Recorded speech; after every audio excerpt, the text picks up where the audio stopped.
The Selfish Path to Romance. Download Chapter 1 for free at drkenner.com. Now, what if your problem is in your romance and you've been married for a year and things start to get shaky really fast? You may know that feeling.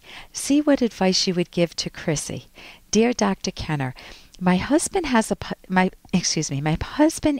podcast host on a book review show. He recently reviewed a novel about childhood sweethearts, and at the end of the show he called out in a happy, flirtatious voice, "And Sherry Menkins from Shady Grove Elementary School, if you are out there, wherever you are, Bobby, my husband, still remembers you." This latter deeply hurt me because I do not need to know that my husband is still thinking about and reaching out to his childhood crush, and he's told me in the past that he looked for her online and was unsuccessful. And I certainly don't need the entire world to know about it. Our friends and family listen to the show. I was hurt and humiliated by his action, and I told him so, and I asked him to remove the last 8 seconds of the podcast which contained his hurtful comment. He has full editing powers. The most hurtful part of this all is that he was made aware of something he did to hurt me, and he refused to apologize and to repair it.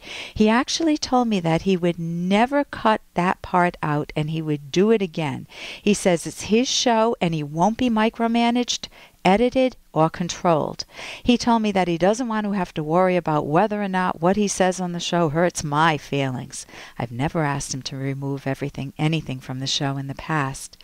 Most of our problems revolve around the fact that he seems to have no empathy for my feelings, and he resists doing anything to repair the damage he does. His exit strategy is to call me insecure, irrational, or crazy whenever I get hurt by his actions, and then tell me, "You know it's coming, I need to go to therapy." He says it's my problem that I get hurt, and he doesn't see his part in it. When he hurts me, I don't believe he intends to do it on purpose. What's the best way to handle this? Thank you, Chrissy. Chrissy, this is such an amazingly common problem between partners.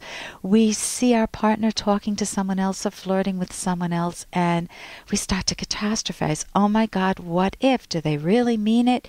And so I want to tell you it's normal, it's common, and it could also be incredibly innocent. But his way of handling it is equally problematic, and I'm not sure how you handled it. It sounded like you handled it well, but tone of voice and body language can also contribute a lot to mucking up the waters. So let's just see what's going on here. The first thing that I notice is that if it were happening to me, I would feel if my husband were doing a call out on a radio show and it caught me off guard, and I've only been married to him for a year and I don't feel like he listens anyway, I would feel like our relationship just got ruptured, that incredibly intimate bond that we have, that emotional bond, that sexual bond that we share in our marriage just got ruptured. His eyes are roaming. And it makes me feel what? It makes me feel less important to my husband, less exciting, less visible, and replaceable. Maybe this girl, maybe he's looking for someone else. Maybe it's not her. Maybe it's not his elementary school heartthrob, but maybe someone else. Once we get those pictures in our head, Chrissy, that our husband or wife or partner is interested in somebody else, it's hard to remove that image. We grow that negative image. And when we feel invisible and when we feel that their eyes are wandering, that is the opposite of a good romantic relationship. Invisibility is the negation of romance. So you were working on repairing the relationship. Let's just say, what could your husband have done when you said, "Eeks, I felt awful," when you played that part about your childhood crush? It hurt. And Sherry Menkins, from Shady Grove Elementary School, I felt like you didn't value me anymore. And if he had said to you, "Hey, I got to interrupt this because we've got to pay some bills. 30 seconds, that's it. A very quick ad, and then Ellen will be back." Romance. I wish I knew more about what girls want from a relationship. Boy, I wish I knew more about what I want. Where's that ad I saw? Here it is. The Selfish Path to Romance, a serious romance guidebook. Download Chapter 1 for free at selfishromance.com and buy it at amazon.com. The Selfish Path to Romance. That is interesting. And if he had said to you, honey, if you thought that, I can see why you were hurt. It is the farthest thing from the truth. I do that on radio, not because I have any interest in Cheryl beyond a normal curiosity that you might have about your old boyfriend, Joe, but it's because it's relatable. People who listen to my podcast will recall their own sweethearts. Let's do a show next time I'll do a podcast on a book about good romantic relationships, and I'm going to discuss our relationships. I can take those 8 seconds out or I can leave them in. What would you prefer? Had he said that, you wouldn't have been emailing me. You wouldn't have been asking me a question. That is not what he said. He didn't have that response. Instead, he painted a picture of you as very negative. He said that you're a nag. Basically, he's painting you as a nag, as a micromanaging, controlling wife who's going to rain on his parade, take away his fun, which includes the fun of flirting outside the marriage. You have become the enemy. He shifts the blame to you and he tells you you need therapy. So what can you do at this point now that that's the state that it's in? Privately, don't see yourself through his eyes. Don't see yourself as a nag or micromanaging your husband or someone who's controlling. You want to see yourself as a reasonable person who wants to learn more about visibility, the importance of visibility. And you can read my romance book that I wrote with Dr. Ed Locke. It starts with visibility. It's The Selfish Path to Romance, How to Love with Passion and Reason. And that's at Amazon.com, or there are other outlets. You can go to Barnes & Noble. And that's with Edwin A. Locke and Ellen Kenner. So you can read about how important visibility is. The second thing is you can avoid catastrophizing. You already know. You said, I don't believe he intends to hurt me on purpose.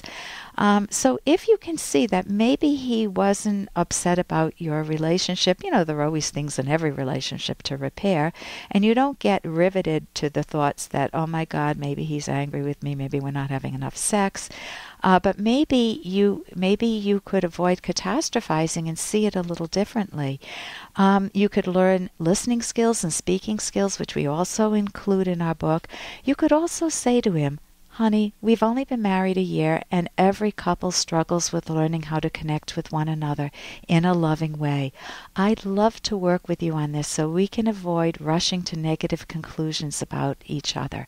I want to learn how to nurture one another better. You could send that out to him. And flirting and boundary issues abound. If my husband called me, if he had a nickname for me like Kitten, and then it's our private nickname, and then he's calling everyone at dance Kitten, I don't want to feel like one of the litter. I want to keep it special. So you do need to talk about boundary issues. For more Dr. Kenner podcast, go to drkenner.com and please listen to this ad. Here's an excerpt from The Selfish Path to Romance, the Serious Romance Guidebook by clinical psychologist Dr. Ellen Kenner and Dr. Edwin Locke. One pitfall to nurturing your sensual attraction to your partner is the view that sex is merely a primal urge or an innate instinct that is unrelated to your mind, your values, or your character. Sex in this view is just physical. Thus, it hardly matters who you have sex with as long as you get some positive physical sensations. There is no spiritual aspect, no connection to the mind. But if sexual pleasure were disconnected from your mind, then mood and setting would not matter. However, to experience full enjoyment, both partners must be in the mood for sex and in a setting conducive to sexual pleasure. You can download Chapter 1 for free by going to drkenner.com. And you can buy The Selfish Path to Romance at amazon.com.